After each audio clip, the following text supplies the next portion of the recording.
یہ عراق اور اردن اور یہ اور وہ، یہاں تک کہ ترکی، سعودی عرب کا بھی شمالی حصہ نکل جائے گا۔ البتہ مدینے کا جو ان کا پروگرام ہے اس کو اللہ نہیں پورا ہونے دے گا، مدینے میں داخلے کی ان کو اجازت نہیں ملے گی۔ بہرحال یہ سارا کچھ ہونے والا ہے۔ وہ وقت بھی آنے والا ہے کہ حضور کی ایک حدیث کے مطابق ایک شخص کے 1000 بیٹے ہوں گے تو 999 ختم ہو جائیں گے، ایک بچے گا۔ یہ وقت بھی آنے والا ہے کہ حضور فرماتے ہیں اتنی بڑی جنگ ہوگی، اتنی خوریزی ہوگی کہ پوری زمین اٹ جائے گی لاشوں سے۔ تو پرندہ جو ہے کوئی، ایک تو پرندے ہوتے ہیں کہ جو مردار خور ہے، گدھ ہے، وہ تو بڑی خوشی سے اتریں گے، تناول فرمائیں گے لاشوں کو۔ اسی طریقے سے کوے ہیں، چیلے ہیں، لیکن جو نفاست پسند پرندے ہیں وہ لاش کے اوپر اترنا نہیں چاہتے۔ تو ایک پرندہ اڑتا چلا جائے گا، اسے کہیں زمین پر اترنے کی جگہ نہیں ملے گی، لاشیں ہی لاشیں ہوں گی، یہاں تک کہ وہ تھک ہار کر اس کی جو ہے پر جواب دے جائیں گے، گرے گا تو لاش پر گرے گا۔ یہ وقت آنے والا، اور یہ یہودیوں کے ہاتھوں، یا یہودیوں کے جو سپورٹرز ہیں اس وقت، جو ان کے ہاتھ میں آلہ کار ہے، ان کے ہاتھوں آنا ہے۔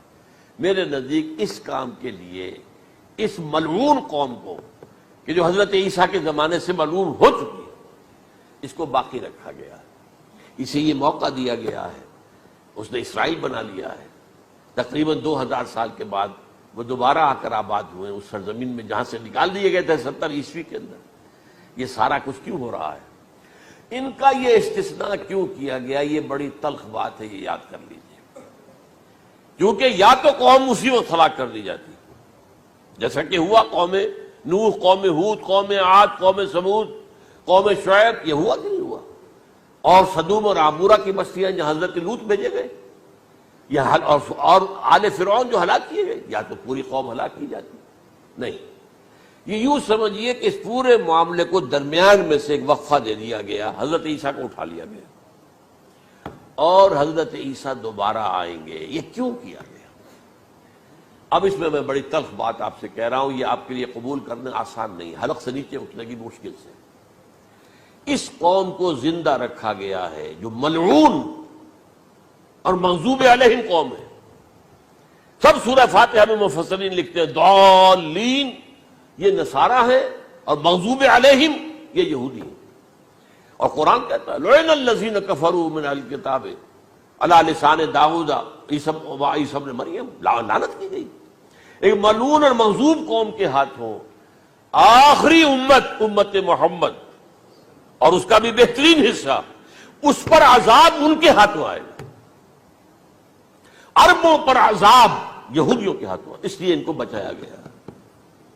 یہ میں نے کئی دفعہ واقعہ سنایا، مولانا اسلائی صاحب بتایا کرتے تھے، کیونکہ وہ راجپوت تھے، یو پی کے راجپوت، مشرقی حصے کے، کہ ہمارے ہاں کوئی نوجوان اگر کوئی بڑی گری ہوئی حرکت کرتا تھا تو اس کے سر پر چمار کے ذریعے، چمار کے ہاتھوں جوتا لگوایا جاتا تھا۔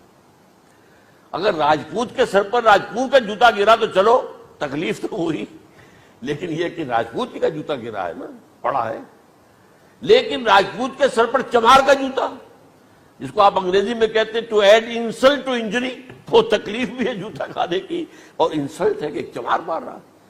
یہ امت سب سے خیر امت ہے، کنتم خیر امت اخرجت للناس۔ اس کے لیے عذاب بھی بدترین آئے گا، اور کن پر آئے گا؟ اس امت کا جو اصل نیوکلیس ہے عرب، جس کے بارے میں حضور کی حدیث موجود ہے ویل للعرب، عرب کے لیے بہت بڑی ہلاکت۔ اور آج ہماری نظر میں آ رہا ہے وہ ملعون اور مغضوب علیہم قوم، ان کے سینے کے اندر خنجر کی طرح بھونکی گئی ہے، اور 30 کروڑ کے قریب عرب بے حمیتی، بے غیرتی، بزدلی، کمزوری، ذلت، مسکرت کی مثال بنے ہوئے۔ کوئی بول سکتا ہے اس اسرائیل کے خلاف؟ کو بول سکتا ہے؟ 30-35 لاکھ آدمی ہیں اسرائیل کے اندر یہودی، اس سے زیادہ تو امریکہ میں 50 لاکھ کے قریب، کل 1.25 کروڑ آدمی ہے یہ یہودی پوری دنیا کے اندر۔ لیکن دیکھیے جو چاہتا کرتا ہے، جب چاہا اس نے عراق کے ایٹمک انسٹالیشن کو تباہ کر دیا، اور سعودی عرب کی فضا میں اس کو فیول کیا ہے انہوں نے، دوبارہ ری فیولنگ جو ہوئی ہے ان کے جہازوں کی، وہ سعودی عرب کی فضا میں ہوئی۔ اللہ تعالیٰ نے یہ کوڑا ان مسلمانوں کے لیے رکھا ہوا ہے کہ جن کے رتبے ہیں سوا، ان کی سوا مشکل ہے۔ جتنا اونچا مقام اللہ نے دیا عربوں کو، ان میں حضور کو اٹھایا۔ ان کی زبان میں اپنا آخری کلام نازل کیا، تو ان کی ذمہ داری بھی بہت ہے. جن کے رتبے ہیں سوا، ان کی سوا مشکل ہے. یہ ہے میرے نزدیک واللہ اعلم.